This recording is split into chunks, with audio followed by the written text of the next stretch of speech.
When we talk about consistency, most people immediately think about discipline. Waking up early, sticking to the plan, pushing through no matter what. And while discipline is important, it is rarely enough to carry us through the days when everything inside us whispers, quit. The truth is, discipline without meaning feels like a cage. It feels forced, and forced effort never lasts. Think about the moments when you first started something, whether it was a new job, a business idea, a workout routine, or a personal goal. In the beginning, it wasn't discipline that got you moving. It was excitement. It was energy. It was the spark of possibility. You didn't wake up early because you had to. You woke up early because you wanted to.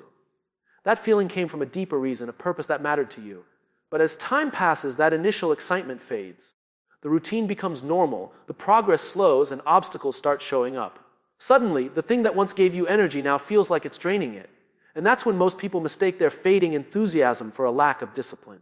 They think they've failed, when in reality, they've simply lost sight of their why. Your why is the emotional anchor behind your actions. It's not about what you do or how you do it, but why you chose to do it in the first place. When you feel like quitting, revisiting that why can reignite a spark that discipline alone never could. It reminds you that what you're working toward is bigger than today's discomfort or frustration. Consider an athlete training for years before stepping onto the world stage. The early mornings, the sore muscles, the endless repetition. If it were only about discipline, no one would endure it. What carries them through is remembering why they started.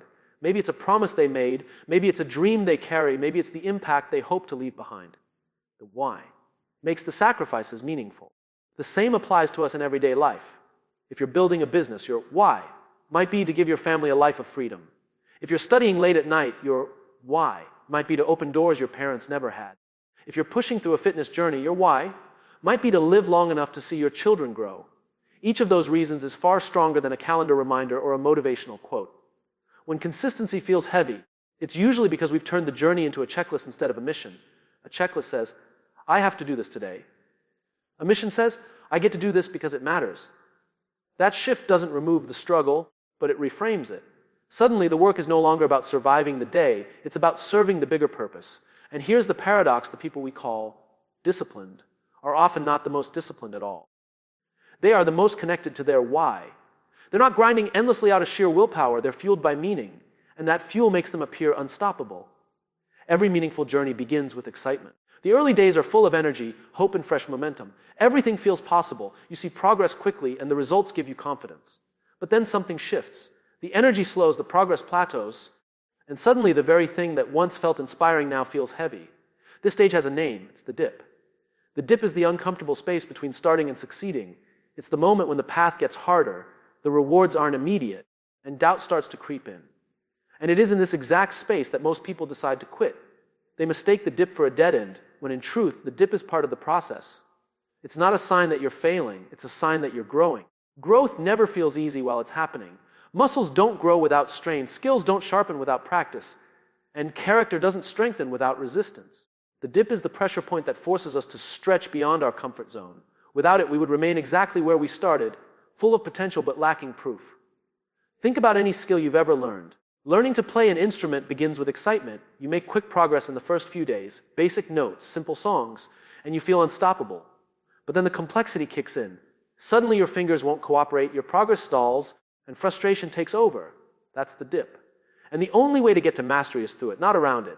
The same is true in relationships, careers, and personal goals. There's always a honeymoon stage, a period where everything feels smooth. But that stage eventually gives way to the dip, the grind, the conflict, the obstacles. The dip isn't proof you chose wrong. It's proof that the journey is real, and real journeys always demand persistence. Many people quit in the dip because they mistake difficulty for weakness. They believe if they were truly strong, they wouldn't feel exhausted or doubtful. But that's not how growth works. The dip doesn't expose weakness, it reveals opportunity. It's the moment where your decision to continue matters more than your feelings in the moment. If you look at the people you admire, leaders, creators, innovators, you'll notice something they all share. It's not that they avoided the dip. It's that they endured it. They kept going when others stopped. They understood that the dip is not an obstacle to success, but the gateway to it. Every finish line worth crossing requires surviving the stretch in between. So when you feel like quitting, it doesn't mean you're broken, lazy, or weak. It means you've arrived at the very stage that separates the ones who dream from the ones who do. The dip is natural, and the dip is necessary. When we set a goal, it often feels like staring up at a mountain. The peak looks distant, intimidating, and overwhelming. From the bottom, it's easy to feel like the climb is impossible. That's when doubt starts whispering, "You'll never make it." But the truth is, no one climbs a mountain in one giant leap. Every summit is reached by placing one foot in front of the other again and again. Small wins are those first steps. They may not look impressive, but they carry immense power. Completing a single workout, making one phone call, reading 10 pages of a book. It doesn't seem like much, but each one is a pebble, and over time, those pebbles form the path up the mountain. Progress compounds, and suddenly what once looked impossible begins to feel achievable. The beauty of small wins is that they create momentum. Momentum is different from motivation. Motivation is a feeling. It comes and goes. Momentum is energy in motion. It grows stronger the more you feed it. The smallest action taken consistently is worth more than the biggest dream left undone. One win fuels the next, and before long, you've built a rhythm that carries you forward. Think of how habits are formed. No one wakes up one day and instantly becomes disciplined. Habits begin with tiny decisions repeated over time. Write one sentence today, and tomorrow it becomes a paragraph. Walk for 5 minutes today, and soon it's 30. Save $1 today, and eventually it becomes a savings account. The scale of the action doesn't matter nearly as much as the consistency of it. What often trips us up is the obsession with the end goal. We want the degree, the business, the transformation, and we want it fast. But staring only at the finish line can paralyze us. The goal feels too far, too big, too heavy. Small wins break that weight into manageable pieces. They remind us that success isn't built in a day, but it is built daily. Celebrating small wins also rewires how we see progress. Instead of waiting for the huge breakthrough, we learn to recognize and value each step forward. That shift not only keeps us encouraged, it trains our brain to expect progress, however small. And when your brain believes progress is possible, you're far more likely to keep moving. History is full of great achievements that began with small, consistent steps. Authors who wrote one page at a time. Entrepreneurs who made one sale at a time. Innovators who tested one idea at a time. They didn't leap to success, they inched toward it. What set them apart was not one giant action, but thousands of small, deliberate ones that built unstoppable momentum. So when the mountain looks impossible, shift your focus to the next pebble. Win the day, even in the smallest way. Because small wins don't just add up. They multiply, creating the momentum that makes big victories inevitable. When we hear the word quit, it usually carries a sense of failure. We're taught to believe quitting is weakness, that it means giving up, that it's the opposite of success. But what if quitting isn't always the enemy? What if sometimes quitting is simply the act of letting go of the wrong path so we can keep moving toward the right mission? The truth is, quitting doesn't always mean stopping. It can mean adjusting. It can mean recognizing that the method we chose isn't serving the goal anymore, and instead of stubbornly forcing it, we choose a different approach. That's not failure, it's wisdom. It's the awareness that the mission matters more than the specific route we take to reach it. Think about pioneers, inventors, and entrepreneurs. Their journeys are filled with abandoned strategies, scrapped prototypes, and failed attempts. Did they quit? Yes, countless times. But what they quit was not their mission, it was the approach that wasn't working. Each quit cleared the way for a better idea, a smarter strategy, a more effective step forward. Sometimes the bravest thing you can do is quit the version of the plan that no longer fits who you are becoming. A career path, a routine, even a relationship dynamic. Quitting those doesn't mean you've given up. It means you've chosen to preserve your energy for the things that align with your deeper why. Stubbornly holding onto the wrong road can drain you long before you reach the destination. Redefining quitting also changes how we handle setbacks. If you view quitting as failure, every obstacle feels like a threat to your identity. But if you view quitting as refinement, setbacks become feedback. They aren't signs to stop, they're signals to adjust. Each pivot is not the end of the mission, but a smarter continuation of it. Consider the difference between stopping and shifting. Stopping is saying, I'm done, I can't. Shifting is saying, this way isn't working, let me try another. The first ends the mission. The second protects it. And it's often the people willing to shift, to quit what no longer works, who ultimately succeed. This perspective gives us freedom. It frees us from the guilt of not getting it perfect the first time. It frees us from comparing our path to others. And most importantly, it frees us to keep pursuing the mission, even if the road looks different than we first imagined. The mission is constant, the methods are flexible. So maybe quitting isn't about walking away. Maybe it's about walking smarter. It's about saying no to what drains us so we can say yes to what drives us. And in that sense, quitting becomes less about failure and more about protecting the mission that truly matters. When we imagine mastery, we often picture brilliance, creativity, or flashes of inspiration. But the reality of mastery looks much less glamorous. It looks like repetition. It looks like showing up day after day to do the same task, the same drill, the same practice. And in the middle of that routine, it often feels boring. But hidden inside that boredom is the birthplace of greatness. The human brain craves novelty. We like excitement, variety, and change. That's why starting something new feels so good. The freshness energizes us. But once the newness wears off, what's left is the grind. The grind is where we repeat the basics, often long after we feel like we've outgrown them. And yet, it's in that grind where true skill is built. Think about world-class musicians. They don't become great by playing concerts every day. They become great by practicing scales, finger exercises, and foundational drills over and over until they can play without thinking. The same is true for athletes who spend countless hours running drills that most people would find tedious.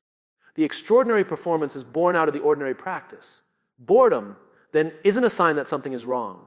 It's a signal that you're right where you need to be.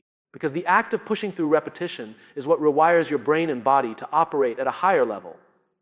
Every cycle of practice deepens your ability, even if you don't notice the change in the moment. The challenge is that boredom tricks us into thinking progress has stopped. When the work feels dull, we assume we're stuck. But what's actually happening is that we're laying bricks, one after another, building something solid. Each brick by itself doesn't look impressive, but step back after weeks and months, and you see a wall that wasn't there before.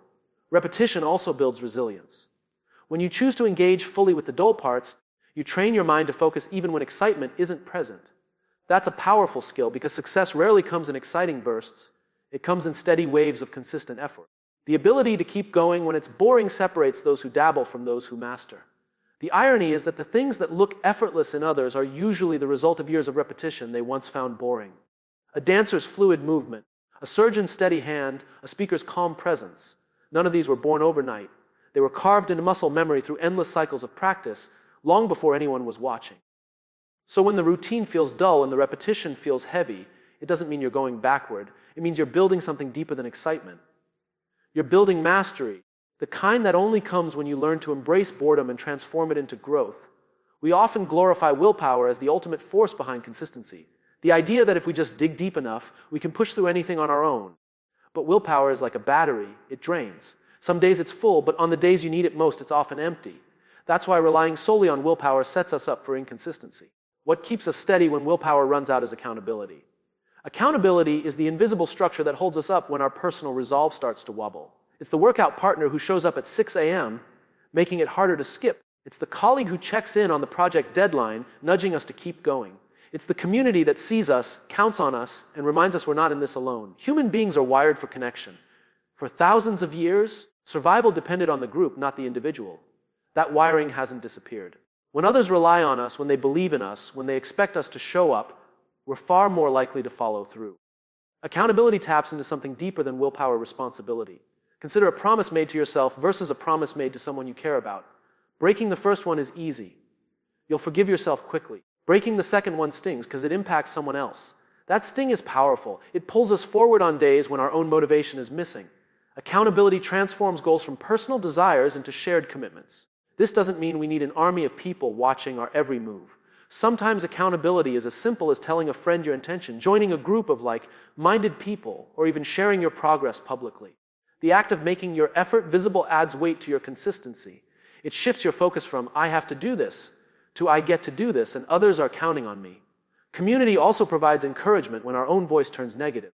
Left alone, it's easy to spiral into doubt or self-criticism. Surrounded by others, we borrow belief when we don't have enough of our own. A kind word, a reminder of progress, or even a gentle push can reignite our commitment when our willpower is exhausted. Accountability doesn't make the journey easier, but it makes it harder to walk away. It closes the escape routes we build for ourselves. And strangely, that limitation creates freedom, the freedom to stay consistent without wrestling with constant internal negotiations. Instead of debating whether or not to show up, we simply show up because others are waiting. So while willpower may spark the first step, it's accountability that sustains the journey. When we lean on community, we find strength that no individual reservoir of discipline could ever provide. Most people chase consistency by chasing motivation. They wait for the right mood, the perfect burst of energy, or the spark of inspiration to push them into action. But motivation is unreliable. It rises and falls with emotions, circumstances, and even the weather. If consistency depends on motivation, it will always be fragile. What creates lasting consistency is not motivation, but identity. Identity is powerful because it shapes how we see ourselves, and how we see ourselves shapes how we act. When someone identifies as a runner, they don't ask, "Do I feel motivated to run today?" They run because it's who they are. When someone identifies as a leader, they don't wait to feel ready before stepping up. They lead because it's part of their identity. Behavior naturally follows identity. The mistake many of us make is saying, "I want to be consistent." That statement reinforces the idea that consistency is something outside of us, something we're chasing but don't yet have. The shift comes when we say, "I am consistent." The words anchor the behavior inside our identity. They create alignment between who we believe we are and what we actually do. Think of it like casting votes. Every action you take is a vote for the kind of person you believe yourself to be. Going to the gym is a vote for being an athlete. Writing daily is a vote for being a writer. Showing up on time is a vote for being dependable. One vote won't define you, but over time, the pile of votes builds a clear identity. Eventually, the identity becomes so strong that the behavior feels natural, not forced. This identity-based approach also changes how we respond to setbacks. If motivation fails, we quit. But if identity anchors us, a setback doesn't break the pattern. It simply becomes an exception. Missing one workout doesn't threaten the identity of someone who sees themselves as consistent. They return the next day because that's who they are, not because they suddenly feel motivated again. Anchoring behavior in identity also removes the endless debates in our heads. When you're motivated, you negotiate less. Should I do this today? Do I feel like it? But when the behavior is tied to identity, there's no negotiation. If you see yourself as consistent, you act consistently, even when you don't feel like it. The decision was made long before the moment of action. It's important to notice that identity doesn't emerge overnight. It's built through repetition. At first, saying, "I am consistent," might feel untrue. But each small action is evidence, and evidence eventually becomes belief. Over time, the gap closes between who you say you are and how you show up. That alignment is where real power lies. So instead of chasing motivation that comes and goes, root yourself in identity that stays. Because once consistency becomes part of who you are, showing up is no longer something you strive for. It's simply what you do. We live in a culture obsessed with perfection. Perfect grades, perfect bodies, perfect careers, perfect outcomes. And because perfection is the standard, anything less can feel like failure. But perfection is an illusion. It doesn't exist. What matters far more than doing everything flawlessly is having the courage to keep going, especially when things fall apart. Persistence is the real measure of success. It's not about how perfectly you execute a plan, but about how many times you choose to get back up. Every person who has achieved something meaningful has a long trail of mistakes behind them. The difference is, they didn't stop at the mistake. They treated failure as a step, not a stop. Think about learning to walk as a child. No one does it perfectly the first time. You stumble, you fall, you wobble, and yet you keep getting up. If babies judged themselves by perfection, no one would ever learn to walk. It's the persistence, the willingness to rise one more time, that turns falling into progress. In our own lives, we often underestimate the power of simply showing up. Writing a messy page is better than writing nothing. Running slowly is better than not running at all. Making an imperfect attempt is better than waiting endlessly for the perfect one. Each act of persistence builds momentum, even if it looks. It's about honoring the fact that you kept going when you could have walked away. That shift makes the journey lighter, because you don't have to be perfect to win. You just have to last longer than your doubts. So success at its core is not about never falling. It's about showing up one more time than you feel like quitting. Because the person who persists will always go farther than the person who waits for perfection.